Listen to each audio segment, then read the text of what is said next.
अभी कावड़ यात्रा की शुरुआत भी नहीं हुई है, लेकिन इसको लेकर विवाद गहराता जा रहा है, क्योंकि मोर्चे पर इस बार अचानक स्वामी यशवीर उतर आए हैं, जो मुजफ्फरनगर से लेकर तमाम कावड़ मार्ग पर न जाने किस अधिकार से ढाबों और होटलों में चेकिंग अभियान चला रहे हैं, घूम घूम कर पहचान पूछ रहे हैं। ऐसे ही एक चेकिंग के दौरान एक ढाबे के मालिक का पैंट तक उतरवाने की हरकत की गई है।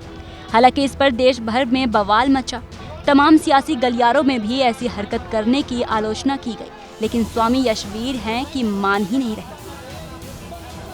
सनातन धर्म के लोगों का धर्म भ्रष्ट न हो, उनकी रक्षा हो। कावड़ यात्रा में भी किसी कावड़ियों को कोई अशुद्ध भोजन न मिल पाए, तो एक हमने अभियान चलाया कि सभी लोग, चाहे वो हिंदुओं की दुकानें हों खाद्य पदार्थ की या मुसलमानों की हो, हमें इस बात से कोई लेना देना नहीं है। सबको अपनी दुकान का वो अधिकार है, दुकान करिए, लेकिन वे अपने ही नाम का बोर्ड लगाएं। ये नहीं कि दुकान चलाने वाला मुसलमान है और हिंदुओं के देवी देवताओं का, हिंदुओं के नाम का वो बोर्ड का प्रयोग करके एक दुरुपयोग कर रहा है, और ये हमारा आंदोलन चलता रहेगा। पुलिस ने 6 लोगों को नोटिस भी दिया है।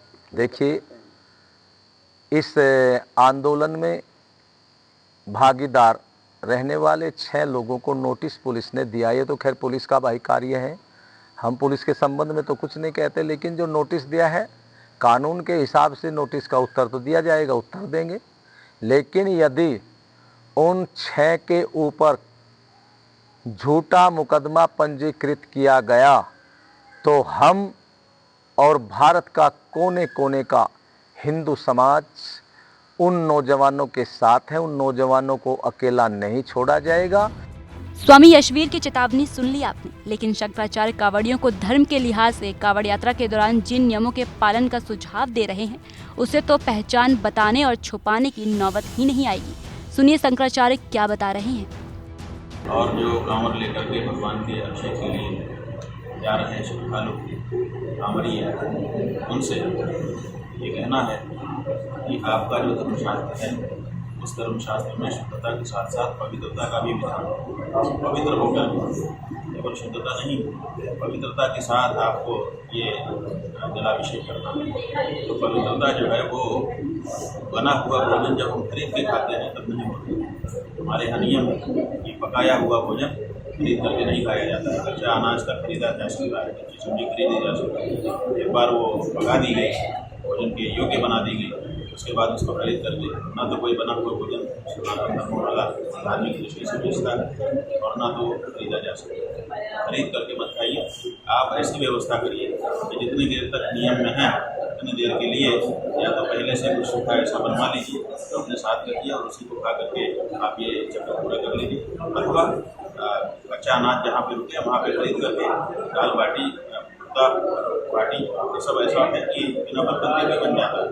इसीलिए ये सब खोज की गई हमारे परिवारों द्वारा कि हम अपनी पवित्रता की रक्षा कर सकते हैं। सत्तू बना करके रख लिया जाता है, वो पूरा पोषण देता है शरीर, कभी कमजोरी नहीं आने देता है और पवित्र भी होता है। और इसी तरह से दूसरी बहुत सारी चीज़ें, फल आदि का व्यवहार किया जा सकता है। सब्जियों को बहुत सारी ऐसी सब्जियाँ हैं जिसको चेक लगाया जा सकता है, लेकिन आप अपनी पवित्रता को बचा करके जलाभिषेक करिए, तब आपको धार्मिक फल मिलेगा। शंकराचार्य का कहना है कि कावड़ यात्रा के दौरान स्वच्छता से ज्यादा पवित्रता जरूरी है और नियम ये है कि पके हुए भोजन का सेवन करना ही सही नहीं है। ऐसे में सुझाव दे रहे हैं कि साथ में घर का बना हुआ सामान रखें, नहीं तो खुद कुछ बनाएं, अन्यथा फलाहार करें, लेकिन पका हुआ भोजन खरीद कर ना खाएं। हालांकि शंकराचार्य साथ में ये भी कहते हैं कि सरकार अगर नाम और पहचान जानना चाहती है तो बताने में ऐतराज क्यों है। नाम छुपाने की क्या जरूरत है? अगर नाम पूछने की जरूरत नहीं है तो नाम छुपाने की क्या जरूरत है? क्यों छुपाना चाहते हैं? इसका मतलब है कि तुम्हारे मन में कोई पाप। अगर कह भी दिया सरकार ने कि दिखा दो तो आप दिखा दीजिए, ठीक है, हमारा ये नाम है, हमारा ये जाति है, हमारा ये देश है, हम इस देश के नागरिक हैं। हम जो भी पूछे आपके बारे में तो ऐसी कोई चीज़ तो पूछ नहीं रहा है कि आपकी कोई गोपनीय जानकारी तो पूछ नहीं रहा है। ये तो सार्वजनिक जानकारी है, आपकी पहचान से जुड़ी जानकारी है। अगर सरकार ये कहती है कि इसको पब्लिक कर दो, इसमें दिक्कत क्या है? इसलिए इस पे प्रश्न नहीं उठाना चाहिए। शंकराचार्य का साफ कहना है कि सरकार अगर पहचान पूछना चाहती है तो किसी को ऐतराज नहीं होना चाहिए और शायद होगा भी नहीं। लेकिन सवाल ये है कि फिर शहर शहर, ढाबे ढाबे और होटल होटल घूम घूम कर पहचान पूछने वाले स्वामी यशवीर कौन है? उन्हें ये अधिकार किसने दिया? लोग यही सवाल कर रहे हैं।